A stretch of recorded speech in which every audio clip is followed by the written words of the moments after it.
Yo, you guys, this is Blacklist of the Abyss, and you're watching my review for Naruto Chapter 675. And if you're waiting for my intro, then I will warn you now. Okay, I decided that I wanted to do intros and outros that were series specific.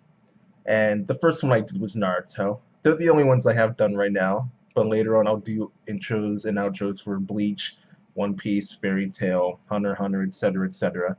Alright? And, yeah. That doesn't mean I'm going to get rid of my old intro, though, because when it comes to something like World Trigger that doesn't have an anime, World Trigger Yamada and Seven Witches, or new seasonal anime that just don't have enough material out yet, I'll still use the old intro. So, yeah, I just figured I'd warn you a little bit first. The intro, it's actually kind of apropos. It's actually kind of apropos for the end of this chapter, since it focuses on Sakura, Sasuke, and Naruto in that order. So, yeah, that's that. New intro.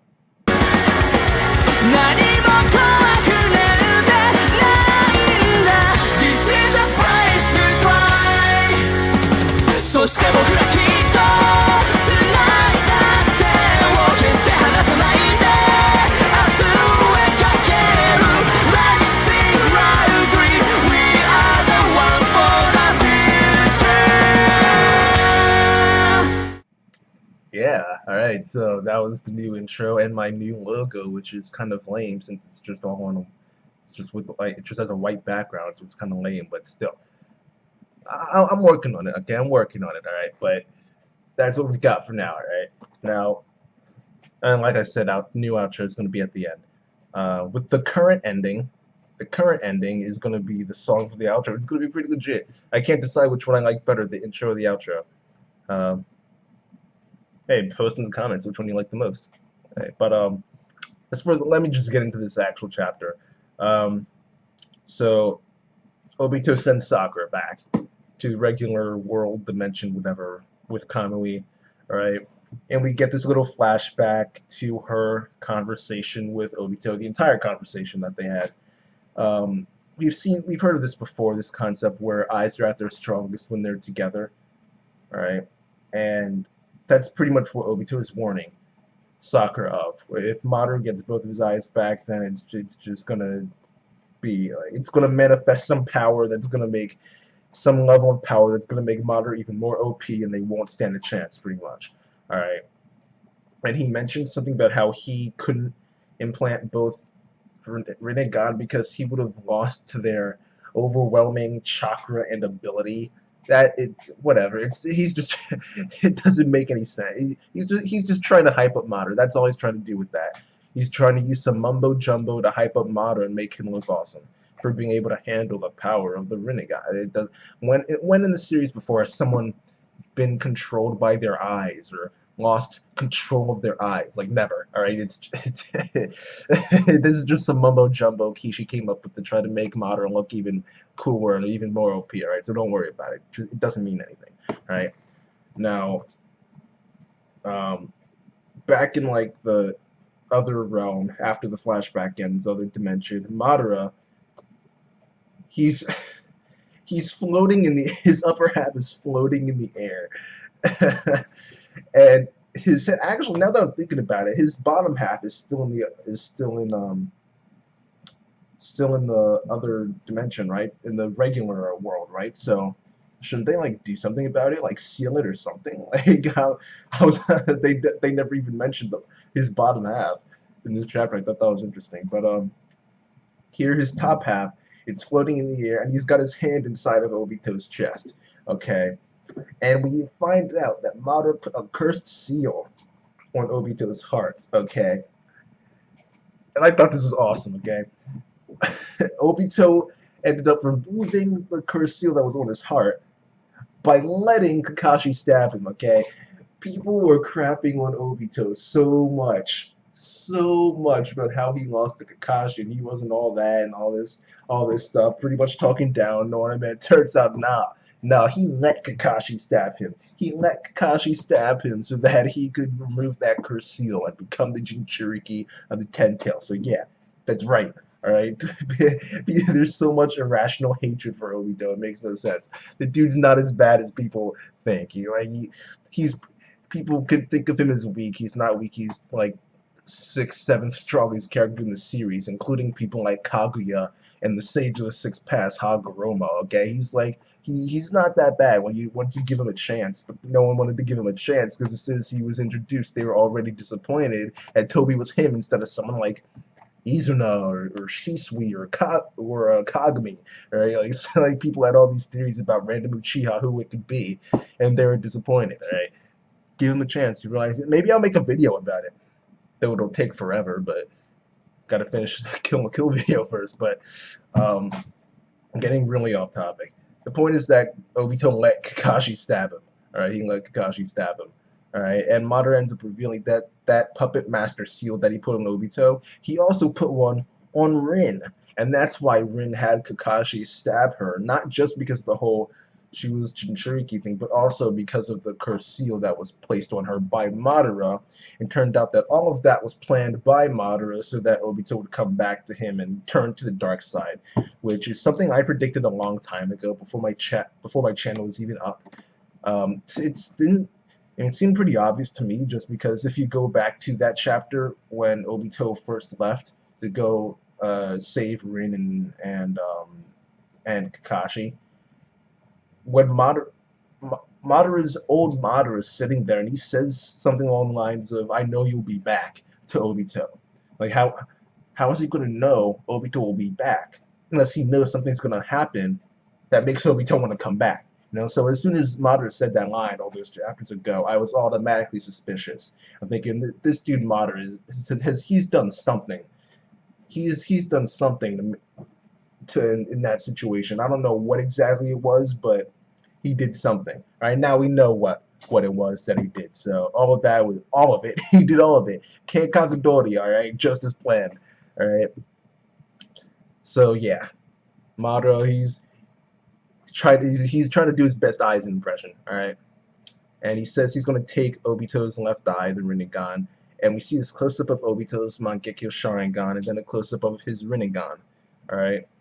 And I think Obito activated the Mangekyo Sharingan. Maybe it was Kamui or something. Maybe he left that dimension. Because at the end of the chapter, someone comes in from the other dimension, but we don't know who it is.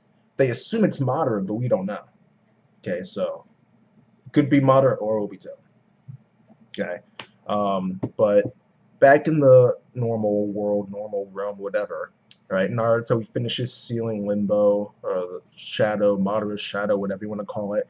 Then he goes to where the others are. I say the others, but the real others are off somewhere doing who knows what, fighting Spiral Zetsu, I guess, making poop jokes with him. I don't know. They're doing something. All right, is Killer Bee alive? Like, I'm curious. He can't be, but I don't know. Hey, I guess they just don't really matter that much. But even even Gara, where's Gara at? Gara and Lee, like what? There's so many people. I just don't know what's going on with them. Anko, where's Anko? Did Kabuto just abandon her? Like, there's so many people I'm curious about. But I completely forgot what I was saying. Oh yeah, so Naruto went over to where Sakura, Sasuke, and Kakashi were. All right, and he goes and regenerates Kakashi's eye. That was stupid. That was I didn't like that. I thought that was stupid. All right, this is too much. This is too much. It's too much, and he can't even explain it. Naruto can't even explain it. It's like, oh well, like I guess if I had to, it'd be something like I took apart Kakashi, then and he just doesn't know how to explain it. Like, it's until Kishi explains how this power works, it's just gonna come off as convenient. He can do whatever he wants, and it'll just be it's good. It's gonna come off as a convenient power up that can just do anything, pretty much. It's super convenient, and no one no one likes it. No one likes it. This is not good at all. But once Naruto shows up, and after that, him and Sakura and Sasuke, they start acting like the old Team 7, pretty much, and arguing like they usually would, going back and forth like they usually would. And Kakashi remembers back when they were still Team 7, and he remembers back when they were first introduced, when they were talking about their goals. And then he ends up asking Sasuke about his goal and what it is. And I know what Sasuke's goal is. His goal is the same it's always been. I don't know why like no one knows this. People have the wrong. People think of Sasuke as a bad character because his goals always change. His goal has never changed. It's always been the same. His goal has always been to avenge and restore his clan. Always. Everything he's done has been to either avenge or to restore his clan. His clan, alright? And right now what he's doing is to restore his clan. It's that simple. Right? He wants to become Hokage so that he can lead the Leaf Village and restore his clan in a place where people won't be coming after him trying to kill them again. Alright? It's not to me it's simple. I don't know why I'm like the only person who thought of this. To me it's simple. Alright? He wants to become Hokage so he can restore his village, restore his clan in peace, and not have to worry about himself being a criminal and people coming after him, trying to eliminate the clan all over again and stuff like that. It's just best to just go to a village, lead the village. That way you don't have to worry about the higher ups. You don't have to worry about people like Danzo, people like Kotaru, people like Homura showing up, people like Hiruzen showing up, and then trying to eliminate the entire clan. Though to be fair, Hiruzen wasn't exactly a fan of that idea, but you get the point, all right? That's what his goal is, to restore his clan, all right? It's that simple. You can go to any translation of any. You can go to any translation of the manga. You can go to any translation of the anime. It'll always be the same thing. That scene, it's always going to be Sasuke saying, "My goal is to avenge and restore my clan." Okay, it's that simple. They might reword it, but the message is still the same, essentially. Avenge and restore his clan. That's it, alright? So, I don't know why this is so hard for Kakashi to figure out. I don't know why it's so hard for a lot of people in the community to figure out, but hey, I figured it out. Now you know, so. Little by little, we're making changes here, alright? we're informing people about Sasuke. But yeah, that's pretty much the episode. The chapter ends with someone coming from the other dimension, and Kakashi saying, "Remember about teamwork. Remember the mission with the bells, trying to get the bells. Yeah, teamwork. Teamwork's important. You all need to work together." Right. So that's that. Yeah, that's how the chapter ends. So Sakura is going to go back to fighting, which I'm happy about because people crap on her all the time. She's not that people need to stop with all the Sakura hate. There's as much irrational Sakura. No, there's not. I was going to say there's as much irrational Sakura hate as there is irrational Obito hate, but there's really not. There's nothing compares to irrational Obito hate, but there is still a lot of irrational Sakura hate because people call her useless when in reality she's the best doctor in the series, and I don't understand how someone who is the best doctor in the entire Naruto verse can be considered useless. That just doesn't make sense to me. So yeah, best doctor. I'm not including Naruto in all his miraculous works these last few chapters because he's not a doctor. He's not using medical ninjutsu, right? If he's not using medical ninjutsu, then he's not a medical ninja. So I'm not including him in that. All right, Sakura, best doctor in the series. She has as many feats as Tsunade does, and she accomplished them in even less time. All right. Tsunade is in her 50s. Sakura is still a teenager. Right? Just saying.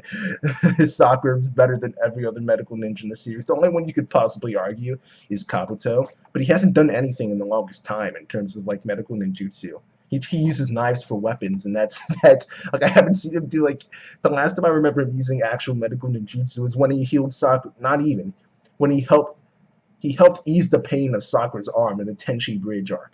That's like the last time I remember him doing something with medical ninjutsu. Alright, like the last time Sakura's been using medical ninjutsu the entire war, plus she was like the queen of the hospital in Pain's invasion. Alright, like plus the stuff in the first arc of part 2 with Sasori and what's his name? Kankura. There you go. Like Sakura's got feats in all of part 2, but people still consider her useless, and the only reason they consider her useless is because she doesn't fight, even though it makes zero sense. All right, it makes zero sense for a doctor to go to the front lines. All right, that's like playing Doctor Dodgeball, and then you send your doctor to the front and let him get attacked by Dodgeball. That doesn't make any freaking sense. You keep your doctor away from being hit so that he can keep healing people. All right. So, but people expect Sakura to go to the front lines. No, that's no. The only way you can adopt, there's the only way a medical ninja can go to the front lines is if she has the seal on her forehead, because those are the rules Tsunade came up with for medical ninja, if you remember. All right, go rewatch the fight that the Kages had against Madara. She restates the rules there. All right, there are a bunch of rules like medical ninjas can't go to the front line, blah blah blah blah blah blah blah blah blah. But like the last rule is, if you have that seal on your forehead, you can ignore all the other rules. So now Sakura has it so she can ignore those rules and go to the front line. All right. So I'm looking forward to that. So she can. Oh no, no matter what she does, people are still gonna hate on her because it's, like I said, irrational hate. But whatever, whatever. Um, Overall, I'm going off on a tangent now. Sasuke, Sakura, Obito. I'm going off on a bunch of tangents this week, but yeah, that's it. Overall, I will give this chapter. I'll give it a 7.5 out of 10 because the eye regeneration stuff was stupid, but at the same time, there are a lot of reveals in terms of like stuff like the seals on the hearts, and I say a lot of reveals. It was only like 2, but the seals in the hearts, other Madara being sealed, stages being set, hints of Sasuke's goal, even though it should be obvious, building up another power up for Madara, and yet another final fight. This is like the 8th final fight now, but yeah. So yeah, 7.5 out of 10. I would have given it an 8 had it not been for the eye regeneration stupid stuff. But yeah, that's that, you guys. 7.5 out of 10. And that's it. Rate, comment, subscribe, and I'll see you guys next time. New outro.